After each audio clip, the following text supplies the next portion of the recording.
You ever watched one of those deep sea oceanography movies where they're scanning the ocean floor with sonar or something of the sort, and they spend weeks out there, and this is pretty much all they see? Well, day 4 for me was much like that, and that's okay. That's part of doing the research at this particular lake. I don't mind it. It's not always peaches and cream. Sometimes you got to work for everything you get. As I was cruising along, looking for anything down there for hours and hours and hours, at some point in time, as I was coming back to the surface from rather deep and the wind was blowing me around pretty good, I spotted that. So I knew where I was, and I knew this was not one of the ones I had located before. So I attempted to get closer and closer to it. The problem was the wind kept pushing me back, and in order for you to do this and examine these trees, in my opinion, extreme care needs to be taken. And if the conditions aren't just right for you to safely observe these, measure them, get near them, then don't do it at all. And in this particular case, I was able to get close enough at a couple of times within a safe range, you'll see in these following clips. I was only able to find a few trees on this particular trip, but you know what? Just to find one was more than worth it to me.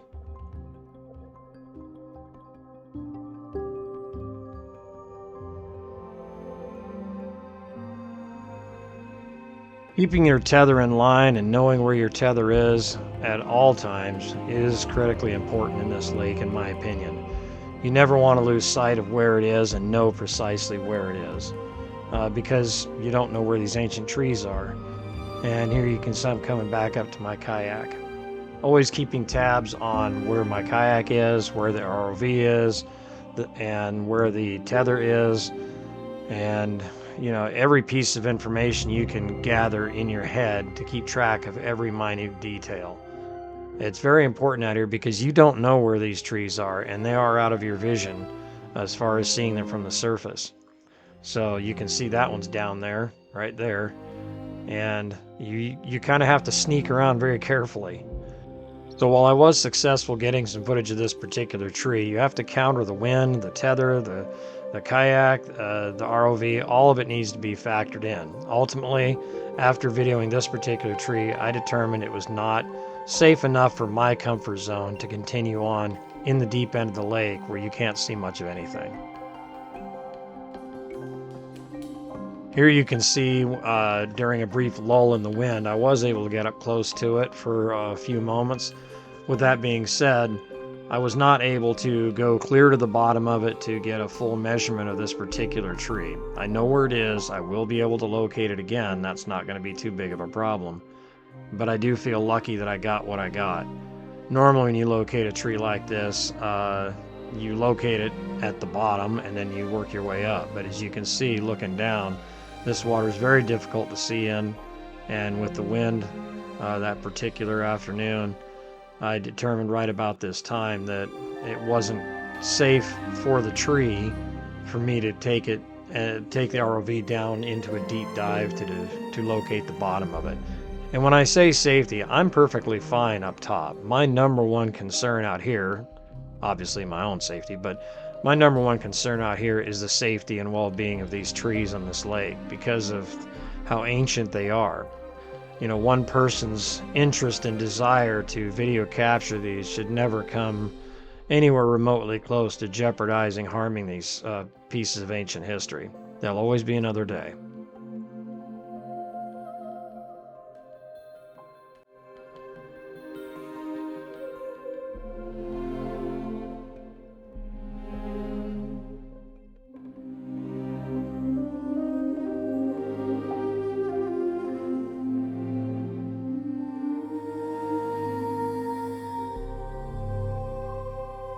You can see in this clip where I approach the tree, besides the fish cruising around, you can see fishing line on it. That's not entirely unusual with some of the trees that I locate. There's a lot of people that like to fish here, and when you're up top, you cannot see these trees. You don't know that they're down there. Many of them the main body. And so, obviously no fisherman wants to lose his gear. He or she has no idea what he's even losing it on. Some just never know. But the point is that I do often find fishing line on these trees. So while it is kind of a shame to see it on them, it's also completely understandable. And with the ROV, under the right conditions with the claw, I can usually remove these things.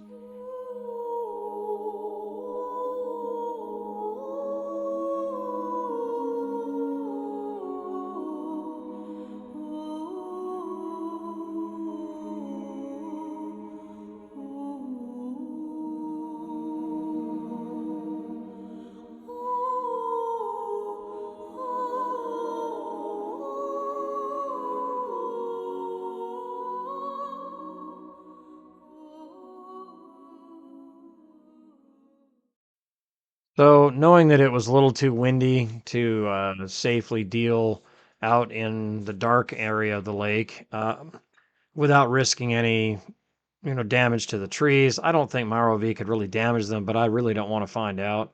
And of course, I don't want to lose my ROV either. So I decided to head over to a section that's a little, the visibility is a little better, obviously. And I decided to check out what used to be an ancient meadow. This area of the lake, it obviously was a meadow. You can tell by the trees that'll be shown in the following clips here. This particular tree is not one of the ancients. There are some trees in this lake that are much more modern. How old they are, I really couldn't tell you. I don't put a lot of interest into trying to determine that. It's the ancients that I'm mostly interested in, and the lava flows, the topography underwater, things like that that reflect the lake itself in antiquity.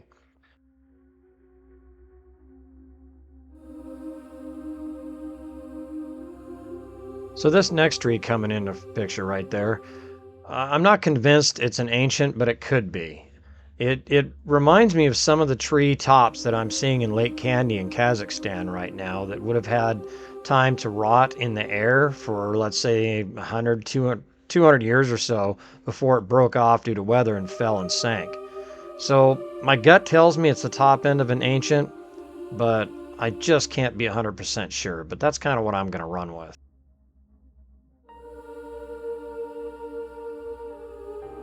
Now, this area, the ancient meadow, I thought was kind of strange because it almost looks like an airplane runway strip right down the middle of it. And it's not that it's missing equal vegetation like you see on the left, but it's a different type of vegetation for the most part, as you can see. The weird thing about it is how uniform it is. It's a long, long strip that is relatively straight edged on both sides. Um, it doesn't appear there's any ground damage or anything like something was drugged through there or anything of the sort. I don't know. Uh, it's just kind of interesting, so I kind of flew around it for a while with the ROV, kind of checking it out.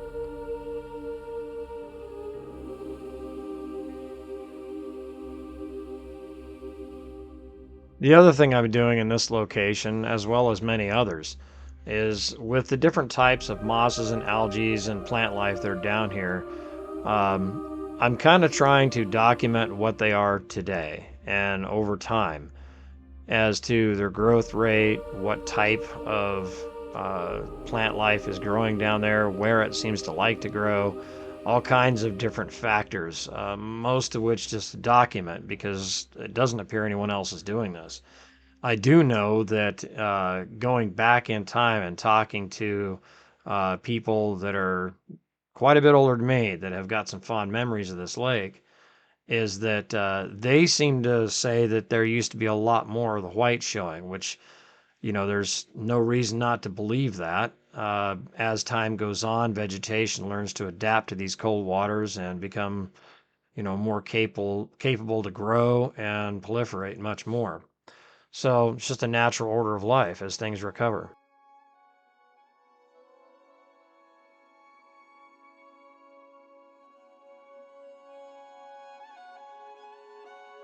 And so now I'm pulling into a section of the meadow where obviously there used to be trees, and to a certain extent there still are.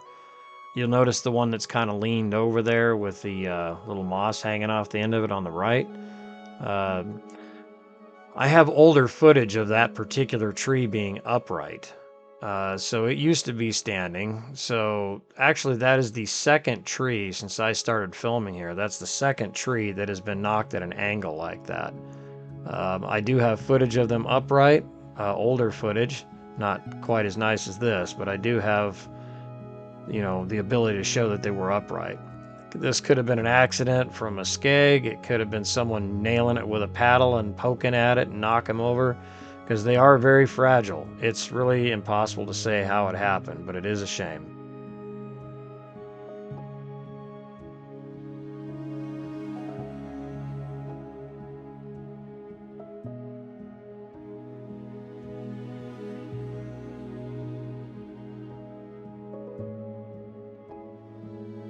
I try to tell people at this lake when they observe these trees from the surface, this isn't just a normal lake that has old stumps in it, okay?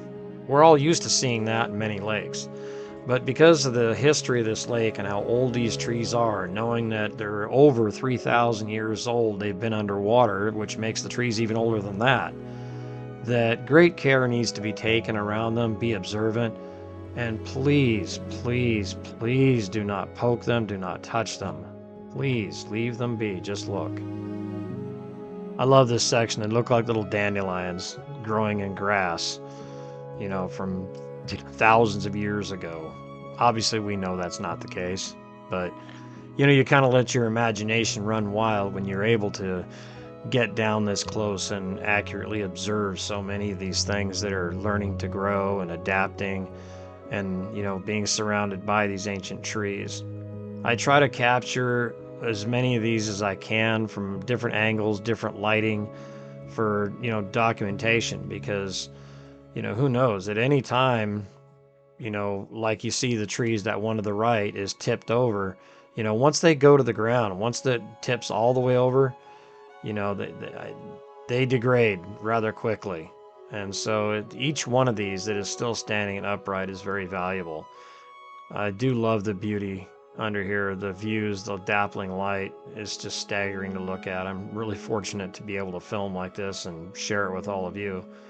Because from up top in the kayaks and the boats and stuff, you get a pretty good look, but this is an angle of vision and visuals that you can't get otherwise. And not too many people really want to swim in this water. I'm one of them.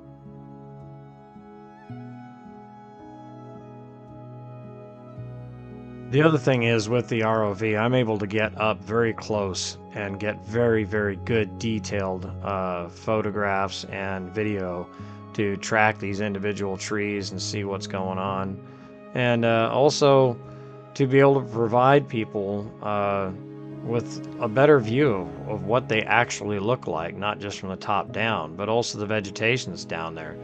When you're, and not to mention depth, I can go down much deeper and get video and photos from depths that you cannot even dream of seeing from up top.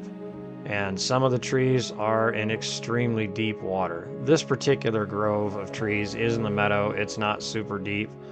You can see most all of these from the surface, but you can't see them at this level of detail straight onto the edge. And, I just can't get over how lucky I am to be able to do this. I love this work.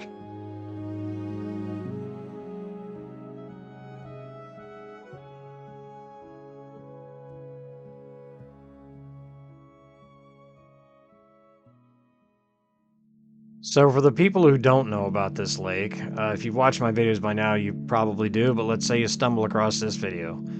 In a nutshell, this particular valley that runs through here used to have a creek running through it over 3,000 years ago when Sand Mountain blew up. And when it blew up, the lava flowed towards this lake and closed it off and flooded the valley.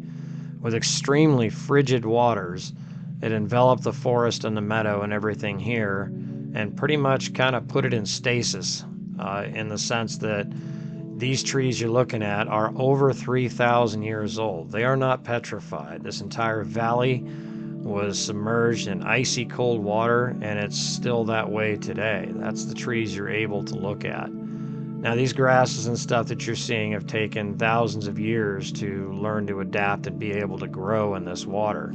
and that's why you used to see a lot more white ground substrate years and years ago. It is slowly adapting, and I expect that over time, eventually, some type of vegetation will eventually cover the entire floor. However, those trees should, if properly cared for and not abused, they should be around for, who knows, a couple thousand more years. It just kind of depends on, if people act responsibly.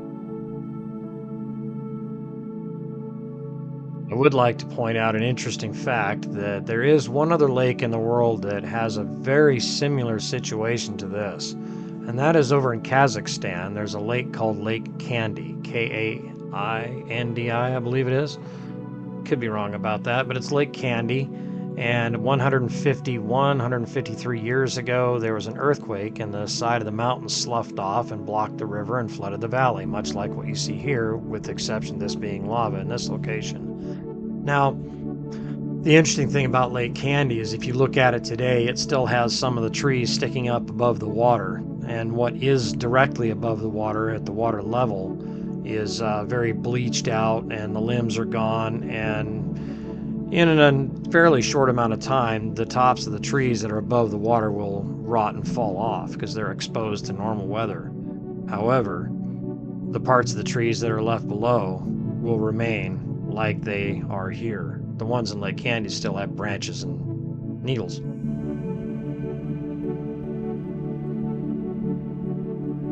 This is just an interesting, so I pointed the ROV directly down and used vertical thrusters to kind of cruise along and look at this moss or algae that's growing on here. It's a really interesting cottony looking stuff, and I was able to use the vertical thrusters to kind of maneuver it around and get a look at the lava and how this stuff attaches to it. And by the way, speaking of Lake Candy, while it does have branches and stuff that are still under the water, it's kind of interesting to look at. Check it out sometime.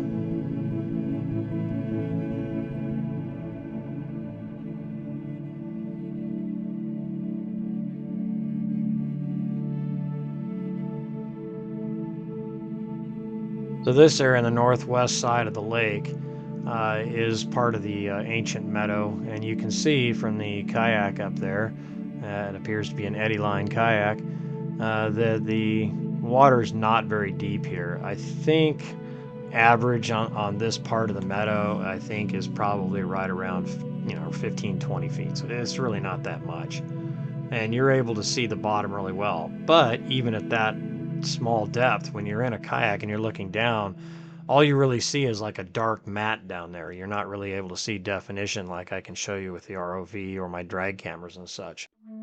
So reference some of the vegetation that's down there. It just looks like dark patches down there. This is what you're actually looking at when you get up close and personal.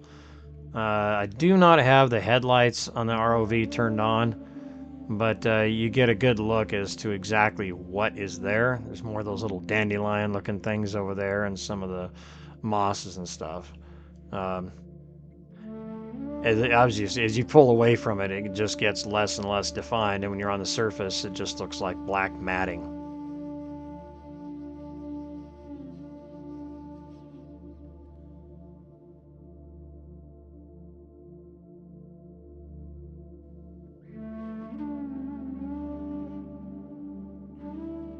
So even while I'm down here doing research and documenting this lake and the wonders it has, sometimes you just gotta, in a safe spot, have a little bit of fun.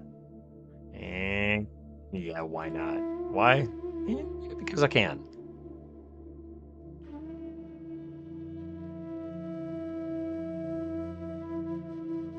So in this section of the meadow, you'll notice a lot of these kind of white looking roots that stick up.